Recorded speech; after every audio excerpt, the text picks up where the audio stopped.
Hi and welcome to Kerry's Cards. Thanks for joining me for today's tutorial. We're going to make a card using a card that's already made, if that makes sense. I'll just explain what I mean in more detail. So here I've got examples of card bases from Stampin' Up that have a score line in them already. These are different colours and they come with matching envelopes. These ones, I think, let's just see, they're on page 15 of the current mini catalogue for Stampin' Up. And these are called Gold Dipped Mix and Match cards and envelopes. And you get 9 for £11.25. So just over £1 per card, including an envelope. It's a really good value. But I'm not going to use these ones today, but they're exactly the same size as these are some leftover ones I had last year that I haven't finished, but they're exactly the same in terms of measurements. They're 6 1/4 by 4 1/4 when folded in half. So I'm going to show you how to make a more interesting card base, and this is the one I've used here, demonstrating using the red card that came in the pack. So it's that one. You can see the score line down the middle, and this is how I've just made it look a little bit different by giving it a little bit more definition rather than just being a plain folded card like that. So it's just how to elevate a simple card to something that's got a bit more of a punch to it, a bit more of a wow. We're going to use the Jolly papers here that you can see, the patterned papers. I'm just trying to find what it's called, Reindeer Days, on page 27. I'm going to use this pretty paper here to decorate, and garden green card. So I say that, but I actually haven't got some garden green card out yet. I'll just get some. Don't need much. This one's shaded spruce. It's garden green. I just need a piece of garden green. And let's get our red base of cards. So let's pop that one over there so you can see what the end result is going to look like. And here I've used that one, sorry, that one's shaded spruce green there, but I'm going to use garden green here. It doesn't really matter, whichever one works for you really, because there's enough of the greens in the papers to match and blend. So let's put these papers to one side and let's work on making sure that we've got the template ready for the card. Now, my card here, to make the measurements easier in terms of, let's turn it over, cutting, that's the score line there. I've actually cut off 1/4 of an inch on each side of the card. So I'm going to do that first. I'm going to use my score blade there, my score input thing, and we're going to go from there to there. So that's 1/4 of an inch. Turn it round 180 degrees. And cut off another 1/4 of an inch there. And the only reason I've done that is just to make the measurements much easier in terms of using the centerpiece that's there already. You don't have to, you could leave them on, but you would need to tweak it slightly. So the first score line we're going to do here is 2 inches. Oh, just my blade is out the way. 2 inches there. Then we're going to score at 3 inches. But I only want to score between the 1 1/4 line. So I'm going to use the trimmer that I've got here and use the measurement there. So it's on 1 1/4. So I'm going to start scoring there down to 5 inches. Back at 1 1/4, down to 5. Okay, that's the first one. I'm going to turn around. I'm going to do exactly the same again on this side. So we're going to score the whole lot at 2 inches. And then come into 3 inches and we'll do exactly the same again. So 1 1/4 inch there, down to 5 inches and score. You can see that my score lines haven't gone all the way down. Okay, you got that? Then we're going to turn the car around 90 degrees. So we've got the shortest part at the top. And then we need to measure this at 1 1/4 inches. And you should notice then that the score lines where they stopped are exactly the right place. Then we take our trimmer and we're only going to partially cut. So before we drop it down, we're going to cut from the 2 inch score line down towards the 6 inch score line. 2 to 6.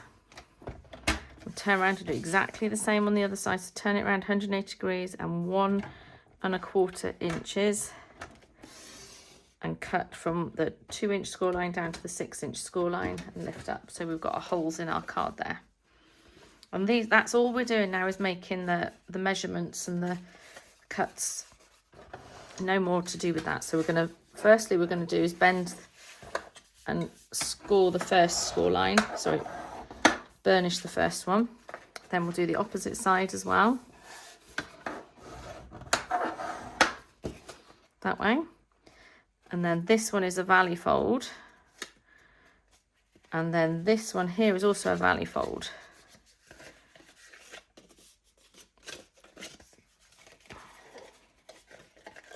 And that one there.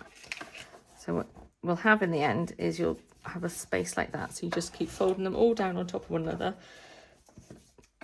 And then on this card, the way I've laid it out, you get a little bit of a different movement. So it just gives you a little, using the back and the front of the card, and you can easily write your greetings on the back.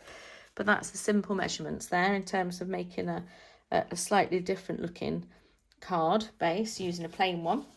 So now we need to do the measurements here for our panels. So we need 2 of these, 4 for here and 1 for in the middle. So the measurements you need for that are 2 6-inch pieces. So let's cut it as 6 inches to start with. So 2 6 inches by 1 3/4 inch panels. So that's for that side.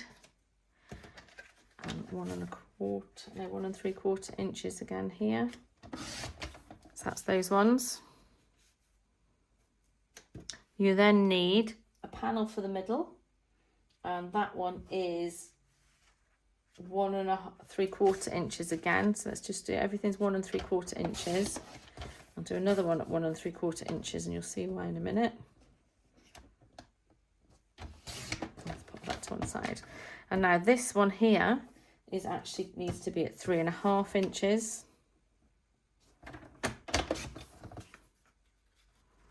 And then we need 4 pieces there that are going to be 1 inch thick. So I'm going to use this side of my scoreboard again now to line these up. So that's 1 inch. Oh, I lie it down flat. You'll see where they're going to go. 1 there. 1 inch. And then using the other piece that I already cut at 1 3/4, 1 inch.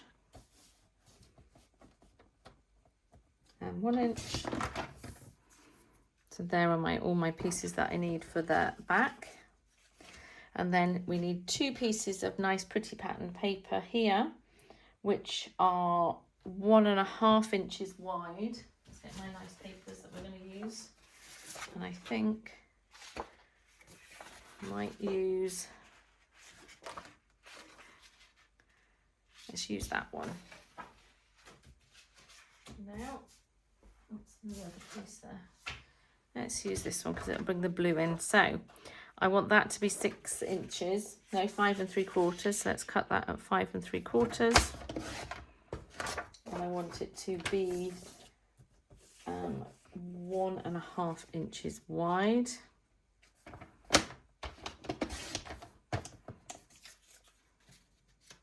And then 1½ inches wide for the other side.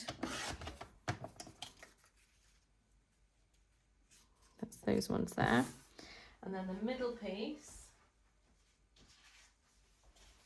is using, I've already cut this out a deckled circle, and that's going to go there. But you could do a circle punch that is, or any circle die that measures about 3 inches diameter.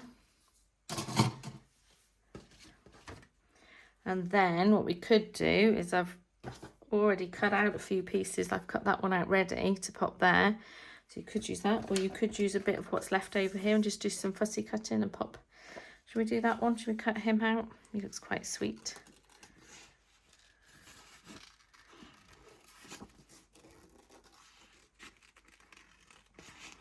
So See how I move the paper rather than the scissors when I'm fussy cutting. So basically all I'm doing is moving the scissor hand up and down. I'm not normally moving the paper. I move the paper rather than the scissors.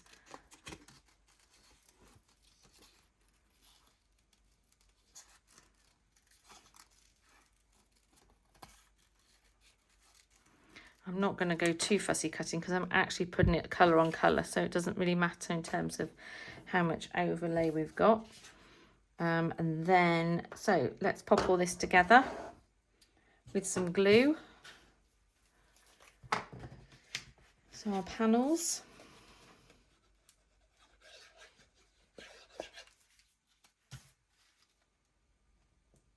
It's there.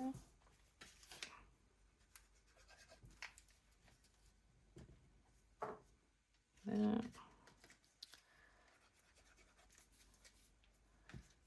That one.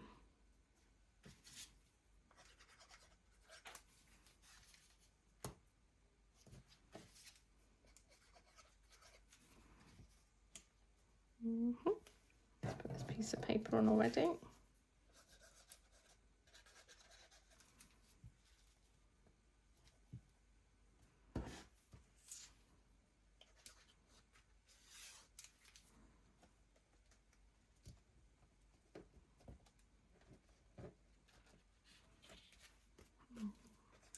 Some bits to stick on. Went quiet then because I was concentrating. And those ones, yeah. So what haven't I done? The middle one here. So you don't actually have to have the middle one on. You don't need to pop that on. In fact, I'm not going to do that. I'm going to just pop this down. Oh, actually, I've just put all that glue on, but I need to make sure that it's only going to be on the bit to stick in the middle there, so that when I close it, it closes properly. That's it. And then I'm going to get some foam pads. Lift my deer off with some foam pads.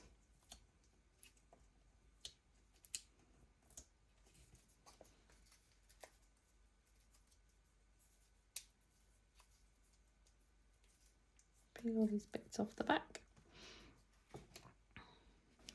And you could have him over the top. I'm going to pop in there. I need to do a little bit of a greeting. I should have done the greeting actually before I stuck it down.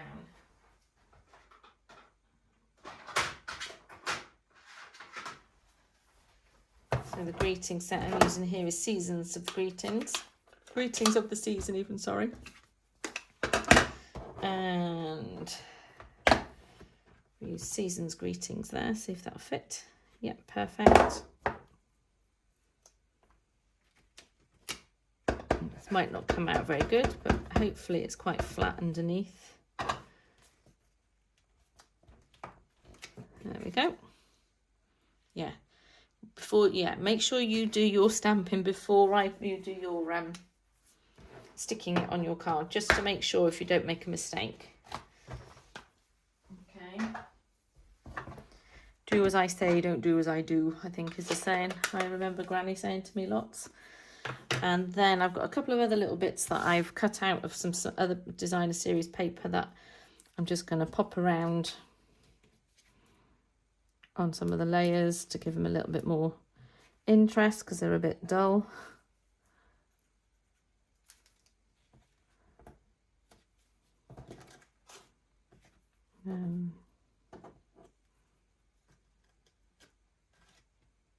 There's two little bits of holly that I cut out.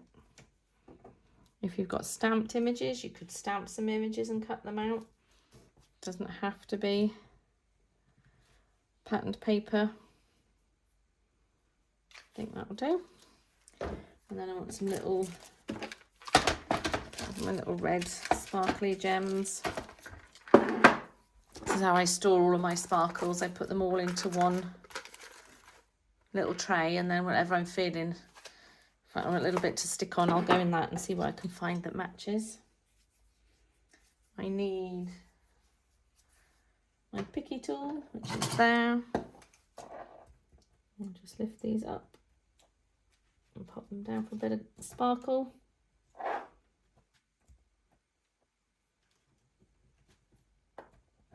Ooh.